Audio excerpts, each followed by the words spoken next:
Good evening, my dear YouTube viewers.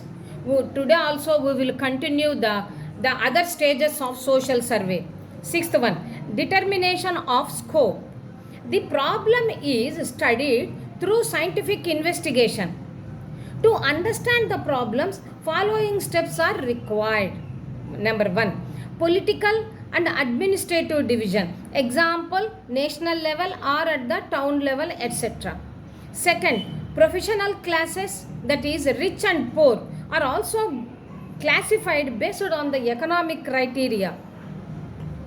Based on the age, it is also divided into children, youth, old. We should not use the word old. Instead of that, we should always use the word elderly. Why? Because old means obsolete, useless. We should not call them old people are useless. Their experience speaks a lot. So that we should use the word elderly. So next, also classified based on the marital status, that is unmarried, married, widow, divorce, deserted, and also literacy rate also we are taken into consideration, literates and illiterates. Based on the geographical area, the people are divided into hilly areas, deserted areas and plain areas. Next, determination of time limit. The research method needs trained persons and money, and one should set the time limit, which is very important, or else sometime it will take too long to get the valid results. Even though sometimes social conditions will also change the behavior of the either respondent or the research scholar also. Example, effect of war, to provide the safety measures to the victims immediately.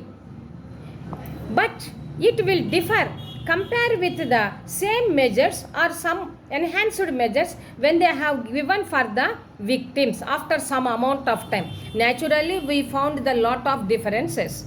The trained surveyors will take less time rather than an ordinary person. Therefore, while fixing time limit, the above considerations should be borne in the mind. Next, eighth one, examination of the means of information.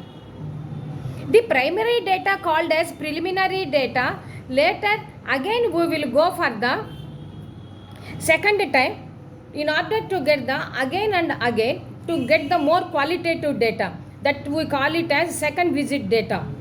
But different types of different techniques are used when we are visiting the number of times. By that we will get the qualitative results.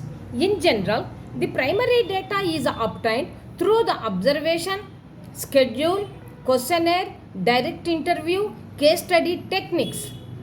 Whereas secondary data, that is literature, that we can get it through the published and unpublished material and official and non-official reports, and also along with this from monographs, travelers note and day-to-day magazines. Next, determination of the unit of survey. Before launching survey, the unit should be determined. The unit should be definite, unambiguous, stable, harmonized, simple and capable of being surveyed. Define and formulate the representative sample. The sample technique can be employed only when there is no deficiency of material or incoherence of time. Next, determination of the amount of refinement of material. Under this, the quantitative survey says here the surveyor has to be obtain 100% accuracy, but in qualitative survey has the limitations because it was born in the mind, so one should not totally rely upon it.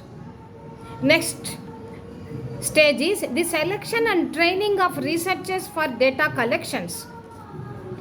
Research requires a well-trained staff of researchers as field workers. The selection of researchers is also important according to the nature of survey. In the selection, it is not only demands the intellectual qualities of an individual, that is the scholar, and also they emphasized on individual qualities such as amicability, good humor, pleasant, patience, time sense, common sense, cleverness and tactfulness. Why? Because the field workers have to deal with a variety of people at the community. By this, we can get the both qualitative as well as the quantitative data. Once again, we will refresh the subject matter. Determination of scope. The problems is studied through the scientific investigation. Scientific means systematic investigation. To understand the problems, through the following steps are required. Political and administrative division, example, nation and the town level work. Second, professional classes like the richest or maybe poor professions like the poor people. So all these are classified based on the economic criteria, based on the age. It is divided into children, youth and elderly people.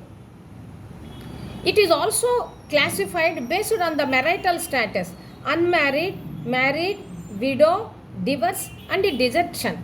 And another classification is literate and illiterates. Based on the geographical area, the people are divided into hilly areas, deserted areas and plain areas. The determination of the time limit. This research method needs trained persons, money, and one should set the time limit, which is very important. Or else sometimes it will take too long to get the valid results. Even though sometimes social conditions also changes. Example, effect of war. If you want to provide the safety measures for the victims immediately, that status is different after some amount of time if you provide the safety measures. There is a lot of difference between these two time periods for the victims what we provide it. The trained survey will take less time rather than the ordinary person. Therefore, while fixing the time limit, the above consideration should be borne in the mind first. Next stage, examination of the means of information. The primary data is called as preliminary data, and also we will have the gather the data in the secondary sources. First one, but different types, different techniques we are using when we visit the field area. Not only the single visit, many visits we would like to visit in order to get the qualitative results rather than the quantitative results.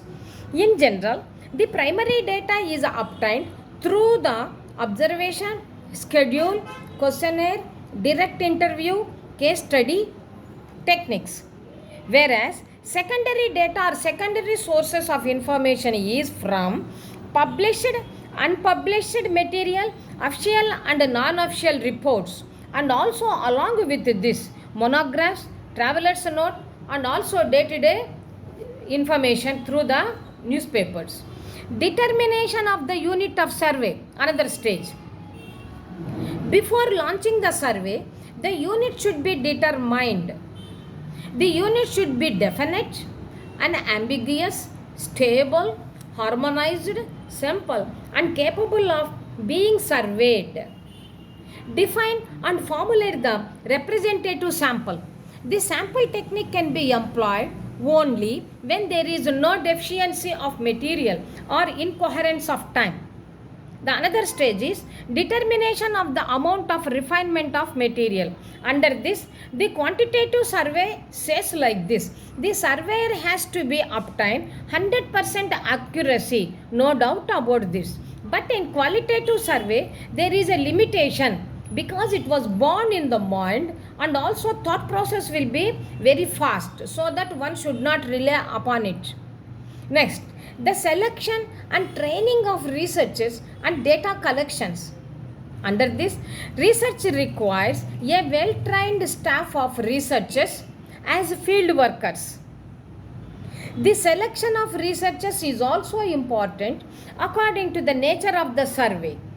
In the selection, it is not only demands the intellectual quality based persons and also it emphasized on individual qualities, that is personal qualities such as amicability, good humor, pleasant, patience, time sense, common sense, cleverness and tactfulness are required. Why? Because the field workers are going to deal with the varieties of the persons or the respondents. By this, we can get the both qualitative as well as the quantitative data. By this, today's lecture is completed. This is Bindu taking leave from the YouTube platform. If possible, try to do the subscribe. Good night.